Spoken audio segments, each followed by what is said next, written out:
जय श्री कृष्णा मित्रों, स्वागत है आपका अपने ही चैनल धर्मार्थ लाभ में। मित्रों, आज के वीडियो में हम भगवान जगन्नाथ जी से जुड़ी रोचक तथ्य के बारे में बताने वाले हैं।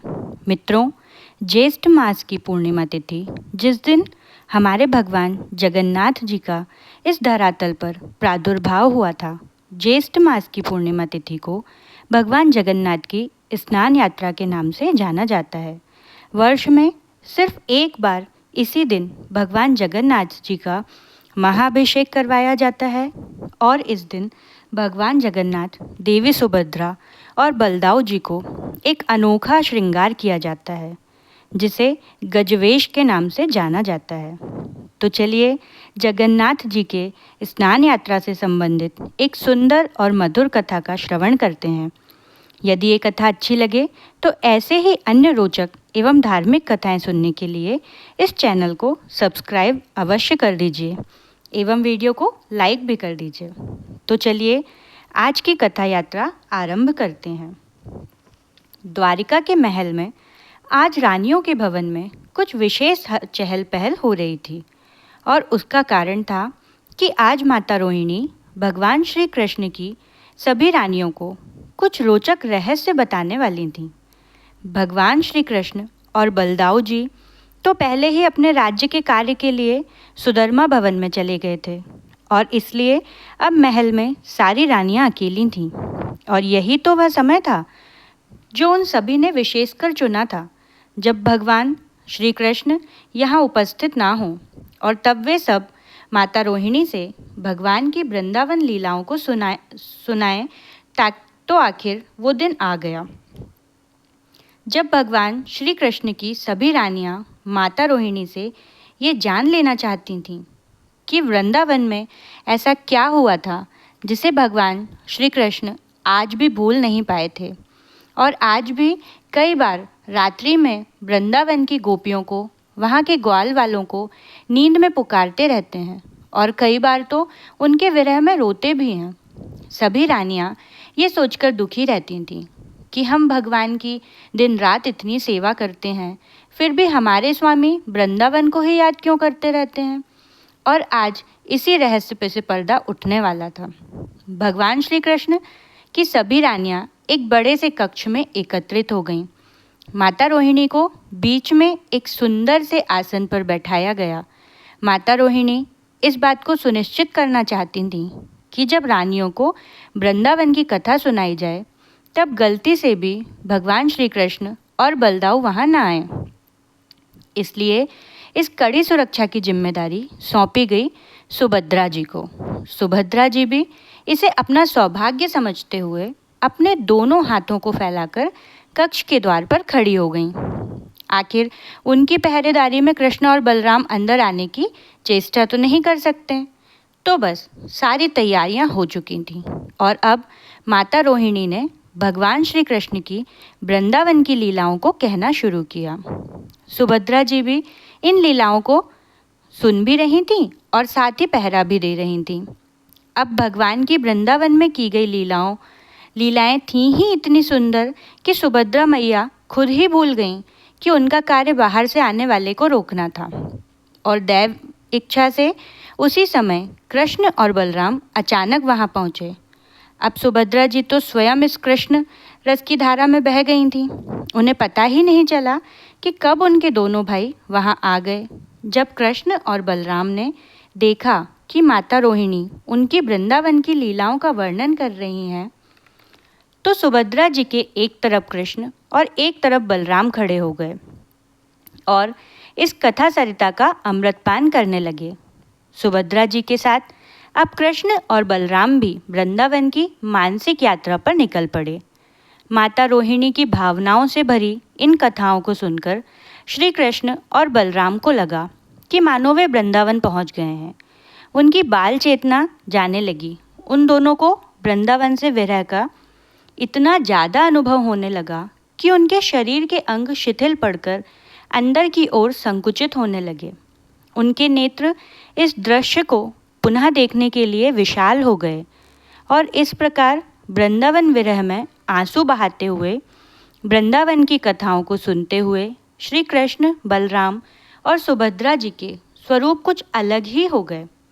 उनकी आंखें बड़ी हो गईं, हाथ और पैर अंदर की ओर सिकुड़ गए और सुभद्रा जी दोनों हाथ फैलाकर खड़ी थीं, उनके भी हाथ अंदर की ओर सिकुड़ गए।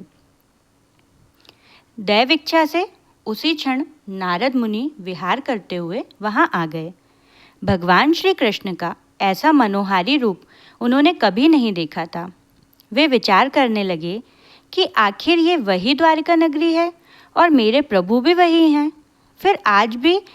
फिर भी आज ये इतने बदले हुए से क्यों लग रहे हैं। लेकिन फिर जब वे पास पहुँचे और उन्होंने देखा कि भगवान का ये स्वरूप माता रोहिणी द्वारा सुनाई जा रही वृंदावन की कथाओं के कारण अस्तित्व में आया है, जैसे ही नारद मुनि ये समझ पाते, तब तक तीनों भाई बहन वापस अपनी मूल चेतना में आ गए और उन्होंने पुनः अपना मूल रूप धारण कर लिया। लेकिन अब देखिए, ये तो हमारे परम भक्त नारद मुनि हैं।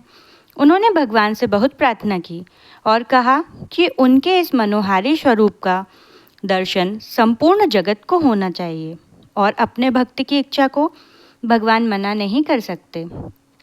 और इसलिए उन्होंने उसी स्वरूप में कलयुग में इस धरातल पर प्रकट होने का निर्णय किया।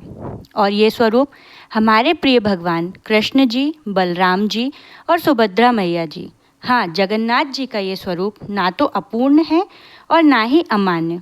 जिस दिन ये स्वरूप धरातल पर प्रकट हुआ था, मतलब जिस दिन इस स्वरूप में भगवान श्री कृष्ण, माता सुभद्रा और बलराम जी राजा इंद्रदुम्न के समक्ष प्रकट हुए थे, वो दिन यानी स्नान यात्रा का दिन, यानी ज्येष्ठ मास की पूर्णिमा का दिन।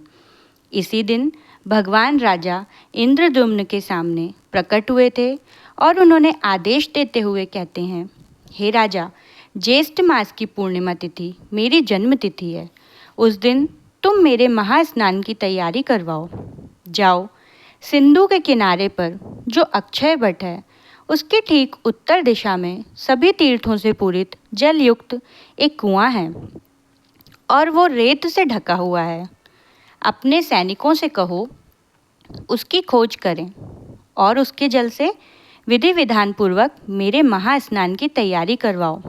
लेकिन उसके पूर्व रक्षक, क्षेत्रपाल और दिग्पालों की सहायता से वैदिक विधि अनुसार शंख, कहाल, मूरज इत्यादि वाद्यंत्रों की ध्वनि के साथ उस कुएं का संस्कार करवाओ और उसके बाद सर्व तीर्थमय जल से मुझे प्रातःकाल स्नान करवाओ और इस परंपरा को आने वाले समय में भी यथावत रखा जाए। जगन्नाथ जी के इसी आदेश को पालन करते हुए आज भी प्रतिवर्ष ज्येष्ठ मास की पूर्णिमा तिथि पर महास्नान करवाया जाता है। जगन्नाथ जी को प्रातःकाल विशाल स्नान मंडप में ले जाया जाता है। सर्व तीर्थ कुएं से 108 स्वर्ण घड़ों में जल भरकर लाया जाता है। इस जल में चंदन, कपूर इत्यादि सामग्री मिलाकर उसका अधिवास किया जाता है और भगवान के स्नान हेतु पानी तैयार किया जाता है। अब भगवान जगन्नाथ जी, बलदेव जी और सुभद्रा मैया को उच्च वेदी पर आसीन करके उनका स्नान करवाया जाता है। उनके दर्शन करने के लिए बहुत लोग उपस्थित होते हैं। स्नान के पश्चात भगवान जगन्नाथ को विशेष गजवेश में सजाया जाता है। आप वो कथा सुनना चाहते हैं तो कृपया कमेंट करके बताइएगा। महाभिषेक के पश्चात भगवान जगन्नाथ, बलदेव जी और सुभद्रा मैया को स्वादिष्ट विशाल भोग अर्पित किया जाता है। इसके पश्चात वे रथ यात्रा पर निकलते हैं अपनी मौसी के घर जाने के लिए।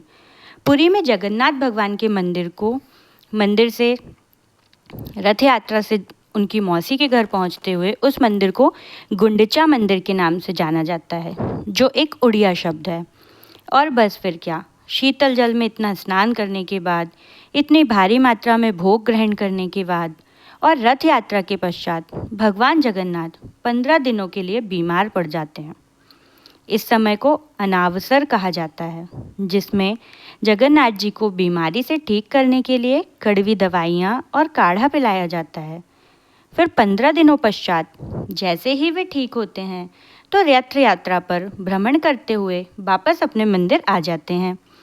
मित्रों, ये थी भगवान जगन्नाथ के प्रादुर्भाव व बीमार होने और रथ यात्रा की रोचक कथा।